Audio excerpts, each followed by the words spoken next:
It was supposed to be a charming morning on Lorraine, the kind where British actor Hugh Grant flashes his signature smirk, shares a few witty remarks, and leaves the audience in stitches.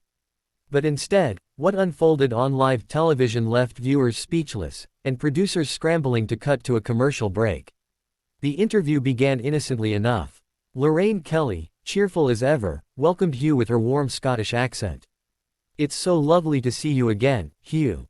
You always bring such a bit of sunshine to our mornings," she said, smiling brightly. Hugh leaned back in his chair, crossing one leg over the other. "Sunshine? I doubt that, Lorraine. I'm more of a raincloud with sarcasm," he quipped, earning a few polite chuckles from the studio audience. Lorraine laughed it off, but there was a flicker of tension already. She quickly moved to the topic of his latest film, a romantic comedy set in Paris. "You've always been the king of rom-coms. How do you keep that charm alive after all these years?" Hugh gave a small, dismissive shrug.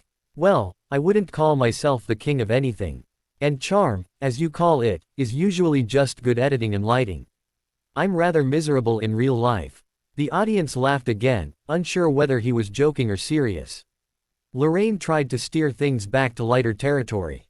"Oh, I don't believe that for a second. You've always had that twinkle in your eye." But Hugh wasn't in the mood for flattery. "Maybe I've just learned to fake it well. The industry's full of fake smiles, Lorraine. You should know that better than anyone." The tone changed instantly. Lorraine blinked, caught off guard. "Well, I like to think we keep things real here," she said with a tight smile.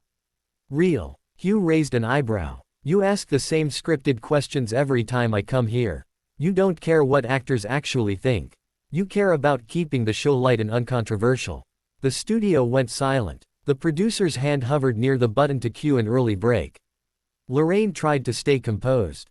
"Now, Hugh, that's not very fair." "Fair?" he interrupted sharply. "I'm just saying what everyone in this business knows. Interviews like this are theater. You pretend to care, and I pretend to be charming." The audience gasped. Lorraine's professional mask faltered for the first time. "I think our viewers enjoy seeing a different side of you, Hugh. There's no need to be rude." "I'm not being rude," Hugh replied, his voice calm but cutting. "I'm just tired of pretending. You know, people still think I'm some kind of lovable rogue from Notting Hill. But I'm older now, Lorraine. I've changed. Maybe the media should too." Lorraine took a deep breath. "All right," she said, forcing a smile. "Let's talk about your activism. You've been very outspoken about political issues lately." "Ah, there it is," Hugh cut in again. "You see, this is exactly what I mean. You switch to a safe question the moment things get real." At this point, the tension was unbearable. The audience didn't dare clap or laugh. Even the camera operators seemed frozen. Lorraine's smile vanished completely. "Hugh," she said, her voice low but firm. "If you can't be respectful on my show, we can end this right now." Hugh leaned forward, eyes flashing. "Maybe you should. Because I didn't come here to play the polite celebrity anymore." There was a stunned pause, then Lorraine glanced off camera. "We'll take a quick break," she said abruptly. The show's theme music played as the screen faded to commercials, but studio witnesses later claimed the argument continued off-air. According to one crew member, Lorraine confronted Hugh during the break, saying he had crossed a line and disrespected the audience. Hugh reportedly shot back that the truth makes people uncomfortable. When the cameras returned, Lorraine was alone on set. She smiled awkwardly, her voice slightly shaky. "We seem to have some technical issues, folks. Hugh had to leave us a bit early." Social media exploded within minutes. Hashtags like hashtag Hugh Grant meltdown and hashtag Lorraine live disaster trended across X and TikTok. Clips of the tense exchange were replayed millions of times within hours. Some defended Hugh, saying he was brave for exposing fake interviews. Others called him arrogant and bitter. Meanwhile, ITV released a short statement. Greater than, this morning's interview with Hugh Grant was cut short due to unforeseen circumstances. We thank our viewers for their understanding. But insiders hinted that Lorraine was furious and had told producers she never wanted Hugh back on the show again. As for Hugh, paparazzi later caught him leaving the studio looking unbothered, sipping coffee and muttering, "Finally, some honesty on television."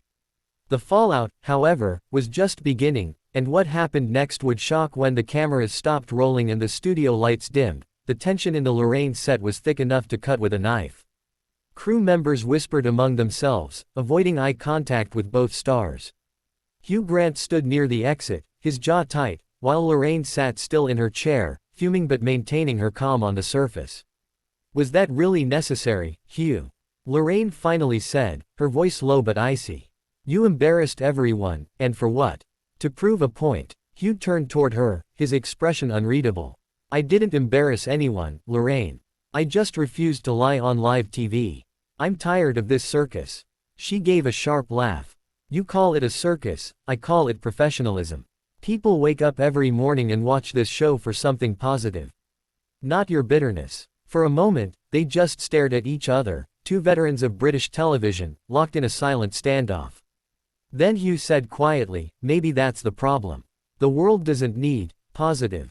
It needs truth." Security was called moments later, not because Hugh was aggressive, but because the producers feared more drama if he stayed. As he walked out, Lorraine whispered to a staff member, "He's not coming back. Ever. By afternoon, the entire internet was buzzing. News headlines screamed, "Hugh Grant storms off Lorraine. Lorraine Kelly humiliated on live TV. Actor calls morning show, fake circus." Clips of the exchange spread like wildfire. Some viewers applauded Hugh's honesty, calling him the only celebrity brave enough to say what others think. Others accused him of ego-driven cruelty. That evening, Hugh was photographed leaving his London home, surrounded by reporters shouting questions. "Do you regret what happened, Hugh?" one asked. He paused, smirking slightly. "Regret? No. Honesty isn't something to regret." But behind that calm front, something was shifting.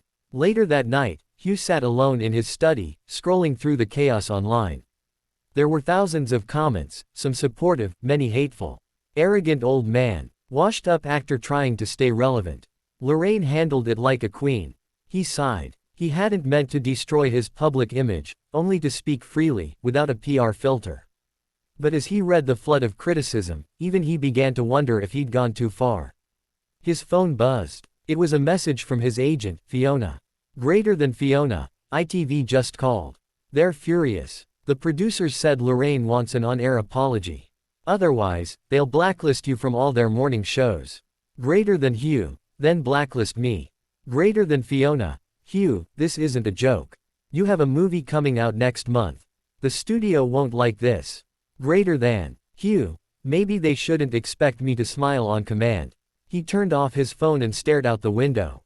Outside, London glimmered under the drizzle, his city, imperfect and honest. The next day, Lorraine addressed the incident on her show. Her tone was calm but firm. "Yesterday, something unexpected happened during my interview with Hugh Grant. I've been doing this job for a long time, and I always believe in kindness and respect. I think we can disagree, but never forget our manners." The audience applauded gently. It was a subtle rebuke, but clear enough. The narrative was now in her hands. But the story didn't end there. Later that week, Hugh appeared unannounced at a small charity event in London, supporting a cause for young actors from underprivileged backgrounds. There, during a short speech, he finally addressed the controversy head-on.